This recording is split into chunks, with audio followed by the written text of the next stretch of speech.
इंद्रायणी नदीपात्रातील निळ्या पुरेशेतील 36 बंगले पाडल्यानंतर महानगरपालिकेचे अधिकारी शिरसाट यांच्यावर तेथील नागरिकांनी अनेक आरोप केले आहेत. आपल्यासोबत शिरसाट आहेत, त्यांच्यासोबत आपण संवाद साधणार आहोत. खरं तर जे नागरिकांनी आरोप केलेत ते थेट त्यांना विचारणार आहोत. खरं तर तुमच्यावरती तेथील नागरिकांनी गंभीर आरोप केले आहेत. तुम्ही त्या ठिकाणचं बांधकाम न पाडू देण्यासाठी 1.5 लाख रुपये घेतल्याचा आरोप आहे. सर, पहिली गोष्ट ते जे गट नंबर 90 मध्ये जी आत्ता कारवाई झाली, समोर बघा, गट नंबर 90 मध्ये जी कारवाई झाली त्यावेळेस मी तिथं 2022 पासून ते 5वा महिना 2023, 5 मे 2023 म्हणजे 5वा महिना 23 पर्यंत होतो. म्हणजे 1.5 वर्ष मी तिथं कामकाज केलं. मी ज्यावेळेस ज्यावेळेस तिथं नियुक्ती झाली त्यावेळेस ऑलरेडी 22 बंगले पूर्ण होऊन तिथं वास्तव्य चालू होतं. त्यानंतर ज्यावेळेस माझ्या बीटमध्ये म्हणजे माझ्या निरीक्षणात 2 अंडर कन्स्ट्रक्शन बंगले चालू होते. त्यांना मी माझ्या पद्धतीने समजून सांगितलं, जे आमची प्रोसेस आहे ती पूर्ण केली. त्यांना नियमाधीन वरिष्ठांना सांगून बीट निरीक्षकाचा अहवाल देऊन त्यांना नोटीस बजावली, काम थांबवायला सांगितलं. म्हणजे याच प्रोसेससाठी तुम्ही पैसे घेतले? नाही, पैसे घेतलेला तर विषयच येत नाही. कारण की मी जोपर्यंत होतो तोपर्यंत 6 ते 7 कामं झाले. त्यानंतर माझी बदली झाली, कोणाकडूनही पैसे घेतलेले नाही आहे. आणि या घटनेला आता जवळजवळ 3 वर्ष झाले सर. कोणाकडून 1 रुपया पण घेतला नाही. असं कोणी असतं तर एकाने तरी माझ्या वरिष्ठांकडे तक्रार केली असती, ACPला तक्रार केली असती. ते सरळ मीडिया समोर त्यांनी व्यथा मांडली. प्रत्येक नागरिक म्हणजे 35-36 नागरिक तुमच्यावर आरोप करतायत. हे बिनबुडाचे आरोप आहेत का सर? 36 नागरिक माझ्यावर आरोप करतात, हे सरळ निष्पन्न होते बिनबुडाचे. 22 बंगले पूर्ण झाल्यानंतर माझी तिथं अपॉइंटमेंट होतीये. 1.5 वर्षात माझ्या कालावधीत 6-7 बंगले होतात ते. तर या अर्थ ते बिनबुडाचेच आरोप आहे ना. मी माझ्या आधी 7 ते 8 बीट निरीक्षकांनी काम केलं. माझ्या नंतर 5 ते 6 जणांनी काम केलं. कोणी घेतले पैसे कोणी घेतलेच नाही, पैसे कोणी घेतच नाही. हे जे आरोप केलेले ना सर, हे आता बा त्यांना जे प्लॉट घेण्यापासून जो त्रास झाला सामान्य नागरिकाला, त्यांना प्रत्येक ठिकाणी असं वाटलं की आपलं काही नुकसान होणार नाही. आम्ही त्यांना वारंवार सूचना पण दिलेल्या आहे, पण त्या कोर्ट न्याय त्यांना अंतिम निर्णय सुप्रीम कोर्टाचा आल्यामुळं कारवाई केली. तसं पण अनधिकृतची कारवाई झालीच असती त्यांच्यावर, पण ही लांबली का? परंतु नागरिक थेट तुमचं नाव घेत आहेत. 1.5 लाख 1 लाख त्यांच्या डोक्यात काय आहे?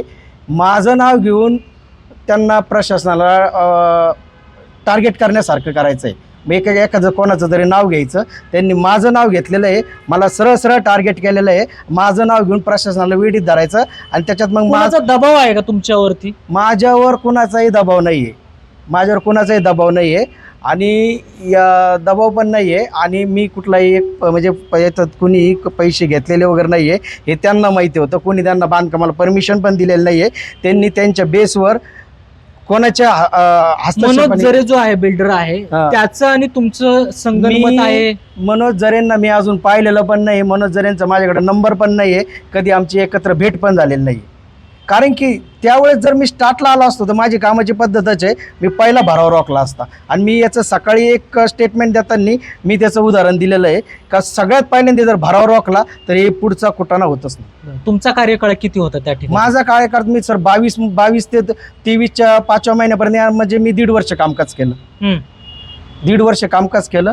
मी तुम्हाला स्टार्टला सांगितलं, मी गेलो त्यावेळेस ज्या नागरिकांची अख्ख्या वर्षांची जी पुंजी आहे, पैसे आहेत, ते बंगल्यांमध्ये गेले, ते बंगले पाडलेत, ते नागरिक तुमच्यावर काय आरोप करतील? आता बस सर, त्यांनी मला का टार्गेट केलं हे त्यांनाच माहिती. मी काय म्हणतोय, 36 जण माझ्यावर टार्गेट करताय. 36 जणांपैकी तर मी तर 22 बंगले झाल्यानंतर गेलो ना.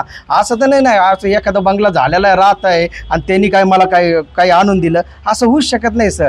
आता त्यांना पहिली गोष्ट त्यांचं खूप नुकसान झालेलं आहे, मी मान्य करतो. पण त्यांच्यातून त्यांनी जे टार्गेट केलं, त्यांच्या डोक्यात जे माइंडसेट झालंय, त्यांना जे त्रास झाला, त्यांची सगळी पुंजी गेली, तर पालिकेच्या एखाद्या कर्मचाऱ्याला टार्गेट करायचं, त्याच्या वतीने शासनाला टार्गेट करायचं, पालिकेला. महानगरपालिकेची चूक आहे. कारण पहिला जो बंगला पाडला असता 2017-18ला जो बांधला होता, त्यानंतर 35 बंगले उभे राहिले नसते ना.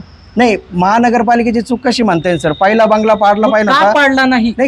कोर्टने आहे त्याच्यात ज्यावेळेस बंगले चालू झाले तेव्हाच बीट निरीक्षक म्हणून महानगरपालिकेचं काम आहे ना, संबंधित व्यक्तीनं ते निदर्शनास आणून ठीक आहे, दिलं. तुमचं संबंधित व्यक्ती निदर्शन आणणंच हे आमचं काम आहे, नोटीस बजावणं काम आहे. मग का आणलं नाही तुम्ही? कारण इतर 35 बंगले तिथे उभा राहिले सर मी 22 बंगले कंप्लीट झाल्यानंतर गेलो ना. इतर नाही, मी 22 बंगले कंप्लीट झाल्यावर गेलो ना.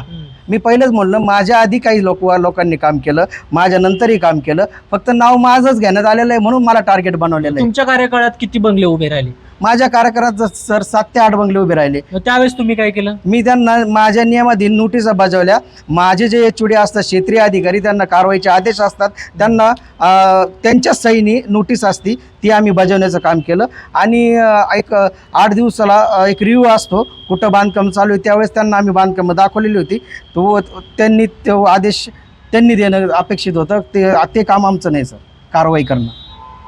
तुम्ही दबावात येऊन बोलताय? सर अजिबात दबाव नाही. मी जे माझं काम आहे ना ते सांगितलं. माझं काम काय सर, महत्त्वाचं बांधकाम शोधणे, बांधकाम रोखणे, वरिष्ठांना सांगून अहवाल देऊन नोटीस त्यांच्या सहीची नोटीस बजावणे आणि त्यांना साईटवर नेऊन दाखवणे. याआधी तुम्हाला निलंबित करण्यात आलं होतं. हो, कशामुळे करण्यात आलं होतं? त्यात मला निलंबित करण्यात आलेलं होतं का माझ्यावर आहे ना इंद्रायणनगरमधल्या 5 फोरक्लिफ्ट मशीन कारवाई करून आहे ना विकल्याचा आरोप होता. पण तो आरोपाची माझी डिपार्टमेंटल चौकशी झालेली आहे. आता त्याचा निर्णय लागन, कारण की तसे माझ्याकडे सबळ पुरावे होते. बाकीचे वरिष्ठ पत्रकारांनी पण तो मुद्दा घेतला, पण त्यांनी पूर्णपणे त्याचा विचार करून बोललेला नाही. परंतु आता पुन्हा एकदा तुम्ही वादाच्या भोवऱ्यात सापडला आहात. तुम्ही म्हणताय की त्यावेळेस तुम्ही पुरावे दिले, आता काय पुरावे देणार? पुरावे द्यायचे की 1.5 लाख रुपये दिले? सर त्यांनी बोलले, पण मी स्वतः सांगतो ना, आम्ही कोणी पैसे घेत नाही आणि मी पैसे घेतलेले नाही. पुरावे द्या. पुरावे कसे देणार? त्यांनी पुरावे द्यावा ना मी पैसे घेतले म्हणून. कारण की मी तिथं आज 3 वर्ष झाले, जर मी असं वागलो असतो तर माझी एकाने तरी तक्रार केली असते ना सर. नाही ACB मध्ये तक्रार केली असते तर माझे वरिष्ठ क्षेत्रीय अधिकारी जे मी ज्यांच्या अंतर्गत काम करतो त्यांच्याकडे एक तक्रार तरी केली असते ना साधी. सर साहेब 50,000 लाख रुपये काही छोटी गोष्ट नाही ना. एक तक्रार तरी केली असते ना. 36 जणांपैकी 36चा माझा संबंधच नाही आहे, पण जे माझ्या कालखंडात 6-7 कामं झाले त्याच्यापैकी एकाने तरी कंप्लीट केली असते ना. तुमच्या कार्यकाळात जे बंगले उभे राहिले त्या संदर्भात तुम्ही तुमच्या वरिष्ठांना माहिती दिली होती? हो, दिली होती. साईट व्हिजिट पण केलेली आहे. कारवाईचे आदेश देणं ते त्यांचं काम आहे, माझं कारवाई करणं काम नाही. बीट निरीक्षकाचं कारवाई करणं काम नाही, असं माझं म्हणणं आहे. मग का कारवाई केली नाही त्यावेळेस? मला आदेशच नाही सर कारवाई करायचे. ते आदेश त्यांचे असतात. कोण होते त्यावेळेस अधिकारी? क्षेत्रीय अधिकारी. काय नाव त्यांचा अण्णासाहेब बोदडे साहेब, क्षेत्रीय कार्यालय. त्यांनी आदेश दिले नाहीत नाही बंगले दिले. हे असून पण नाही दिले आदेश. ते आदेश दिले असते तर त्यावेळेस ते त्यांना माहिती आदेश म्हणजे काय. तुम्हाला असं म्हणायचं की अण्णा बोदडे हे मेन? हे बा कसं आहे सर, मला आदेश त्यांनी दिले नाही. ते आदेश का नाही दिले ते त्यांनाच माहिती आहे. का हे प्रलंबित होतं, कोर्टात प्रलंबित होतं का काय होतं हे त्यांना माहिती. पण मी तुम्हाला स्पष्ट सांगितलं, कारवाईचे आदेश हे क्षेत्रीय अधिकारी देतात. ते का नाही दिले हे त्याचं उत्तर तेच देऊ शकतात. म्हणजे तुम्ही निदर्शनास आणून दिलं, परंतु क्षेत्रीय अधिकारी अण्णा बोदडे यांनी पुढचे निर्णय काही घेतले नाहीत? त्यांनी निर्णय तर मला दिलेला नाही आहे. ते का नाही दिले, कोर्टाच्या कारणामुळे दिले का ते पण मला काही कल्पना नाही आहे, पण त्यांनी आदेश नाही दिले सर. आणि एक तुम्हाला अजून एक एक्झाम्पल देतो सर. त्याच्या बाजूला 1 वर्षापूर्वी कारवाई झाली, जवळजवळ 13-14 बंगल्यांवर कारवाई झाली. त्यावेळेस पण मीच त्यांना नोटीसा बजावलेल्या होत्या आणि त्याच्यावर कारवाई झाली. एवढी कारवाई पूर्ण झाली, लोकांचं नुकसान झालं, बिल्डरनी दिशाभूल केली, सगळं मान्य. आपण लाईव्ह पण सगळं बघितलेलं आहे. तिथं का नाही माझं कोणी नाव घेतलं? इथं मला सरळ यांनी माझं नाव घेऊन प्रशासनाला टार्गेट बनवायचं काम चालू आहे. तुमची आणि त्यांची अशी काय दुश्मनी की तुमचंच नाव काय घेतील? मी ते 5 ते 6 जणांना जवळजवळ मी 6 महिने काम करून दिलं नव्हतं. मी व्हिजिट सुद्धा मारली होती क्षेत्रीय अधिकाऱ्यांना घेऊन, यांचं काय करायचं. माझ्याकडं व्हिजिट केलेले सुद्धा फोटोग्राफ्स असतात. मी ज्यावेळेस माझं काम करतो ना सर, मला जेवढं सोपवलेलं आहे तेवढं काम मी माझं प्रामाणिक केलेलं आहे. हे सरळ मला धरून आहे ना प्रशासनाला टार्गेट बनवणार. आता याचे काय परिणाम होतील या काय मला विचारणं, मी त्याला सामोरे जायला तयार आहे. क्षेत्रीय अधिकारी जबाबदार आहेत म्हणजे या सगळ्याला? नाही, मी तर तुम्हाला सांगितलं कारवाईचे आदेश त्यांनी त्यांच्याकडे असतात. सांगतोय ना, त्यांनी आदेश दिले नाहीत म्हणून या सगळ्या गोष्टी घडल्या ना. ते त्यांना तुम्ही विचारू शकता. मी माझं काम केलेलं तुम्हाला सर स्पष्टपणे सांगितलं.